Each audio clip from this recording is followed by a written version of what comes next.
Hey there, it's Obasa. Welcome to my YouTube channel. I'm really excited about this specific video because I get to share a little bit of my backstory so that you truly understand who I am and how I got to where I am. So in this specific video, I'm going to be talking about how I support my family working from home full time and how I've been able to do that since I was 17, and we've been able to, we've been quite okay, thank God, and I want to be sharing, all sorts of things with you. So if you are ready to learn all about how I'm able to work from home and make a lot of money working from home and supporting my family, then this is the video.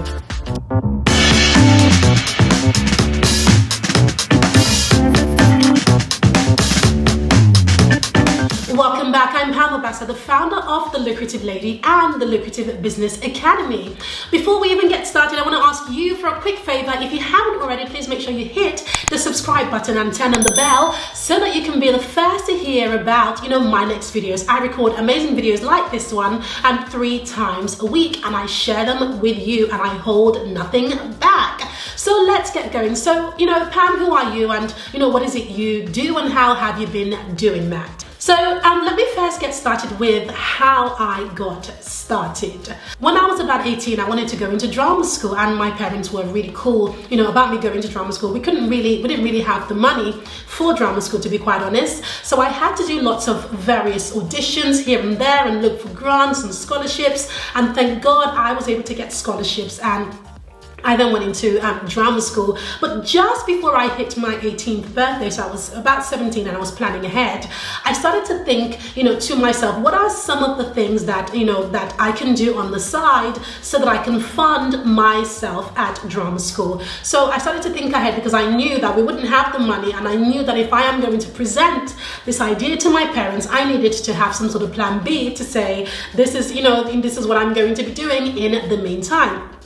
That was when, I started to develop a love for clothes and for fashion. So I started to learn how to sew. And when I got into drama school, coincidentally, because my parents were a little bit sketchy, a little bit, scared almost of me just studying 100% performing arts, one thing they kept saying to me was, Pam, we want you to still be academic. We want you to still do academic subjects, learn something that gives you something to fall back on. And I remember getting so annoyed thinking, but I don't need anything to fall back on. I will be an actress. I will see my name in lights, and I had all of those dreams. But I knew that I had to listen to my parents. So I did. Unfortunately, I took so long to listen to them that by the time I went back to school, I went to the Brit school, before I went to drama school, sorry, this was at college, where I did performing arts. So at the Brits, by the time I went back to actually register for the academic courses alongside musical theatre, everything was full. I'm talking everything, the maths, the English, the everything that I knew my parents would be super proud of. The only subject that was available was fashion design. In fact, it was called costume design. I remember looking at the paper and my jaw just dropped, thinking, how do I go back to my parents and say, not only am I doing, performing arts, but I'm also now doing costume design. I don't think this was what they had in mind when they said, find something that you can fall back on. But I had no choice. So I signed up for costume design and I started to go to the classes. And something amazing happened because I actually really enjoyed the classes. I learned to sew, I learned to knit with a machine, I learned some really incredible skills. And it was whilst doing that, I was studying at the Brits, and that I decided to actually set up my very first business, which was called the Designers Platform. Now, this was when I was 17, so this was years and years and years ago. This was before we had the likes of Etsy. Now, Designers Platform was pretty much like Etsy, except at that time, I kind of understood how to set up a business, but I didn't really know how to market the business. But when I look at what Etsy is today, and I look back at the vision that I had back then for Designers Platform, I realized that this was what I was trying to create, but I didn't understand how to document or how to articulate that this is the idea, or even how to market it.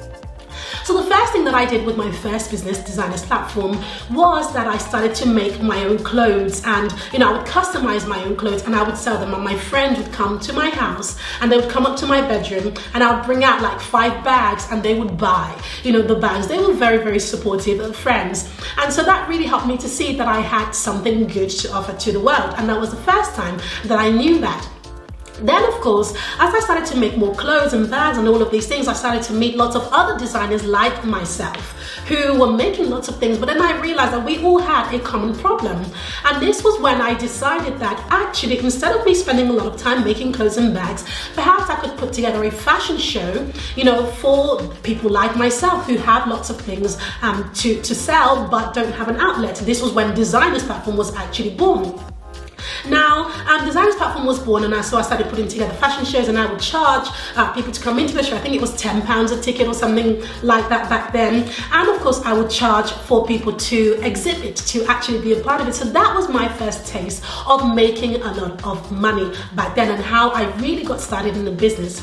So whilst I was at the Brit School, I finished the Brit, I was still running Designers Platform. I then went into drama school, got a scholarship, went into drama school, and I still continued in business. Now, when I left the drama school, I got my very first job, and I was playing the lead role in a play called The Snow Queen at the West Yorkshire Playhouse. And whilst I was at the West Yorkshire Playhouse in Leeds, because I live in London, I was so far away from home that I was really, really lonely.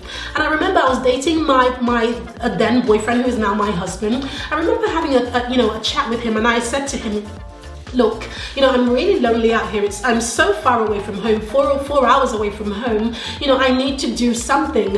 And the thing about being an actress is that when the show goes up, you are only performing at the times of the show. So in the evenings, which meant that during the day you were really idle. So when you're in an area that you know nobody, you don't have any family, it can become really lonely really quickly. So I kid you not, this is what I did. I literally picked up the phone one day and thought to myself, what organization can I call so I can provide a service to them? I wanted to go in and do something. I didn't know what that something was, but somehow I decided that something was that, I'm an actress, I'm working in Leeds, I'm at the West Yorkshire Playhouse, which, everybody knows about. Perhaps I could go in and run some workshops. So I picked up the phone and I gave myself a task, and I said, Pam, you cannot put down the phone until you get a yes. So I phoned all the primary schools in Leeds, and I literally pitched my services, which I had just created on the spot. And I think I had about 5 of them who said yes. And so they said yes. And whilst I was performing in the evenings at the West Yorkshire Playhouse, during the day, I would then go into these schools and deliver workshops to primary school children. And I linked them to the curriculum. And, I had themes for these workshops, such as bullying, such as, self-love, and, and all of those things, and even Black history. To the point where my second business was born, and that was called Stand Out Theatre. Now at this stage, something really interesting happened. Schools started to book my company to come and deliver things, and of course I started to bring in my other actor friends, to perform in my plays. So I went from just performing on stage or to, running workshops, to actually writing plays and productions that then started to tour from school to school, all around London, or all around Leeds and outside of London, and all of these amazing places started to call us to perform.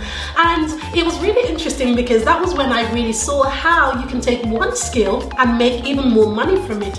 Because one thing that really set our company apart were, guess what, our costumes. And guess who was making the costumes? Me, using the skills that I had discovered, when I was at the Brit School. So I was making all the costumes for my actors. I made all the props, all the animals. My husband, who was my boyfriend at the time, is an incredible artist. So he would paint, all of the animals, that we were creating, because we were going into private primary schools. And we created amazing sets. Literally, we had such a great relationship before we got married. Obviously, we still have a great relationship whilst being married. But we had such a great relationship in the lead up to our wedding, because we were so busy just running projects and building. Never once did it cross my mind that this was the beginning of something great. We just did it because we loved it, and I wanted to keep busy. So Stand Up Theatre grew and grew and grew. But the problem we had was, by the time we were were getting ready to get married, we realized that everything we had built up when it came to that business, which was super successful, I'm talking, at that time, schools were paying us around £400 per performance. And in any one day, we would have about 4 performances, in the day. And we got to the stage where the actors would just go and do the performances. And so we would book out a tour for an entire month, and our actors would be busy for the entire month, and we just had to oversee. So we got to that stage.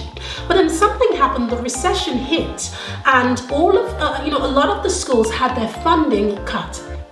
And so it became increasingly difficult, or rather it took a lot of time, for schools to say yes, and it just became much more harder to grow this business. And the other problem we realized was that at the times when the schools were booking us a lot, it meant that the business was really seasonal. So they were booking us a lot for Black History Month or anything that was to do with culture, because we had amazing productions, which was great.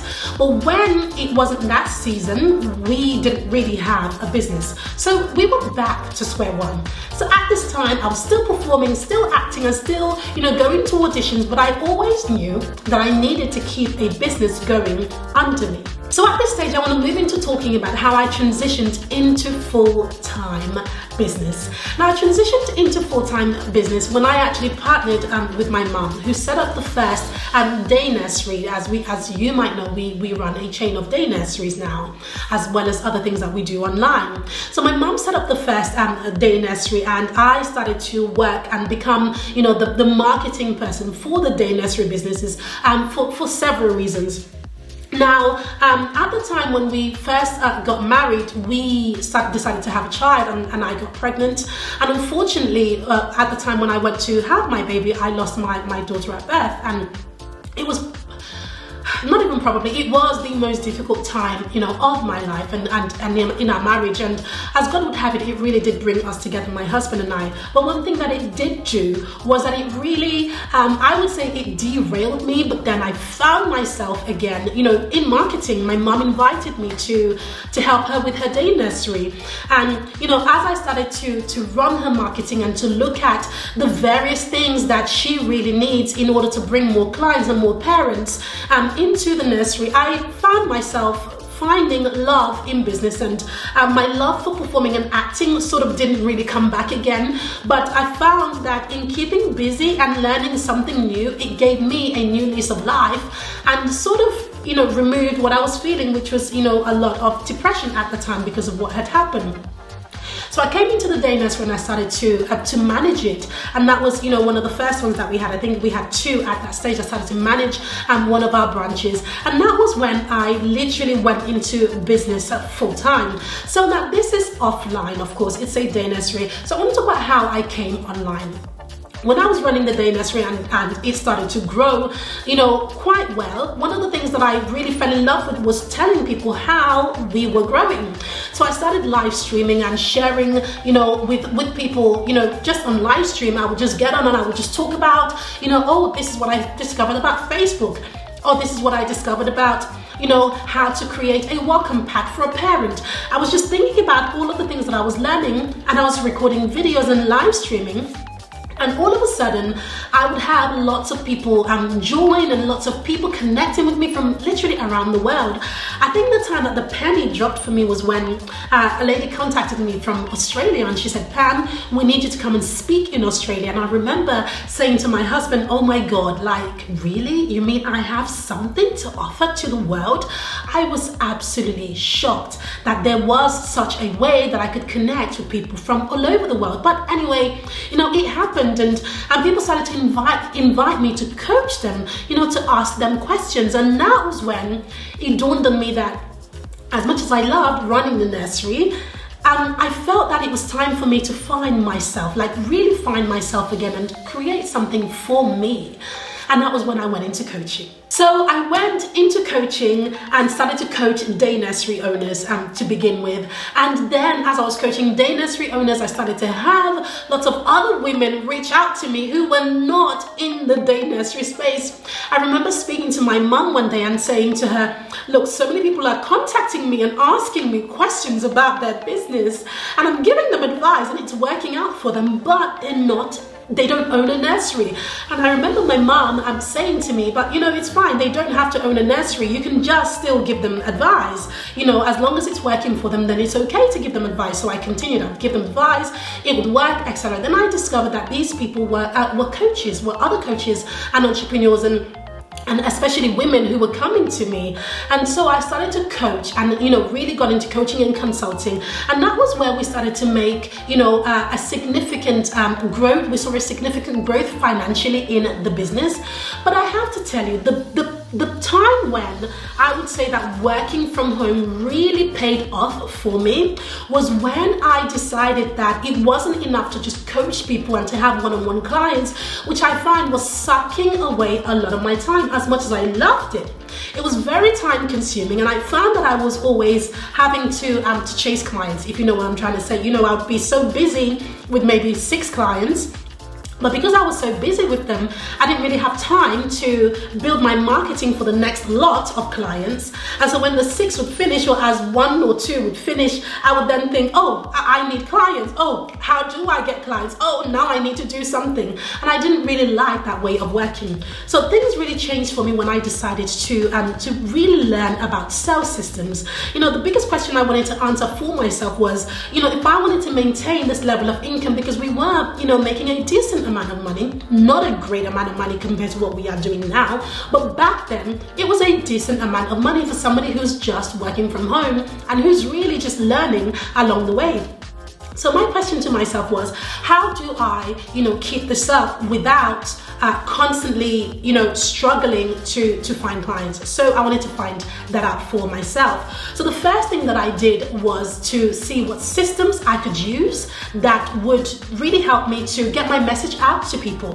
What system do I need to use? What do I need to learn? So I learned about messaging. I then discovered that the storytelling that I had learned at drama school, that I had learned on the stage, was actually the key thing that people were buying into. I then discovered that because I had those elements going, all I needed to do was create the right offers, and right there it was born. The time that I started to work less and made even more money was when I allowed a sales system to do the work for me, because it meant that I could continue to work with people and not worry where the next lot of clients would come. They were actually already waiting for me, and because of this I was able to increase my team, and of course my business grew dramatically. So finally, I want to share with you how I then developed multiple streams of income.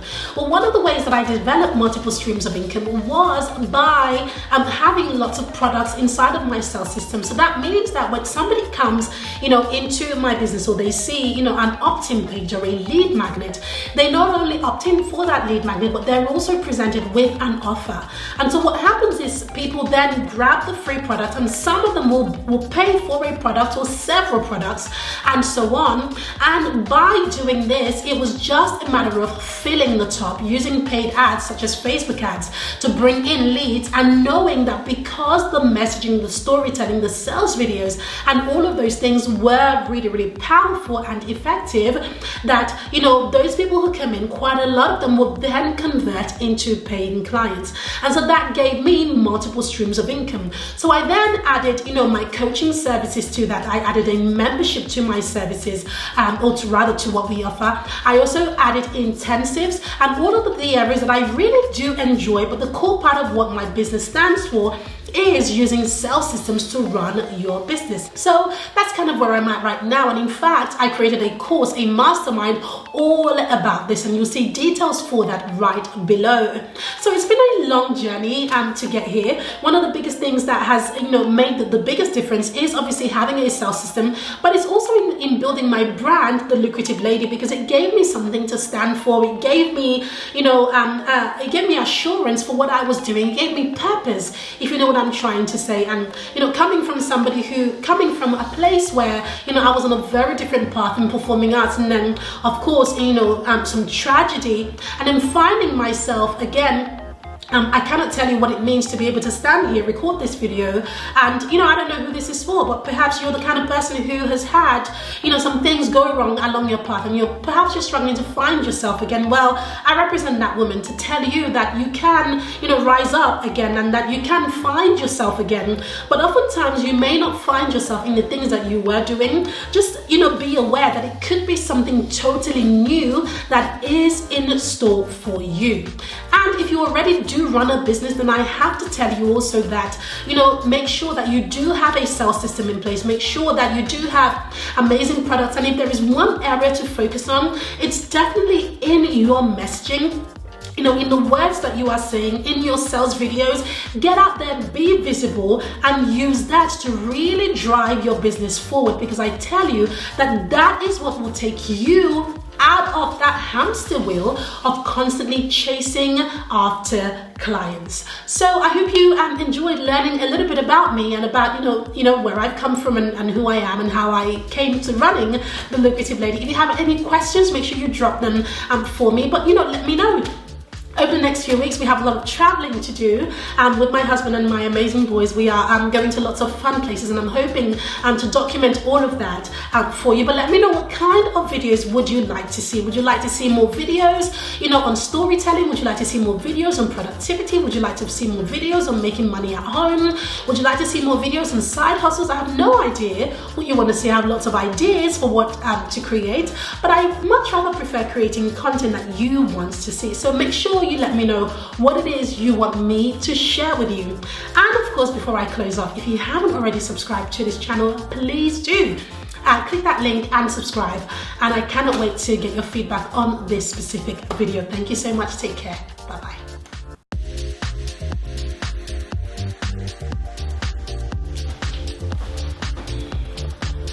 Okay, I'm going to take this off.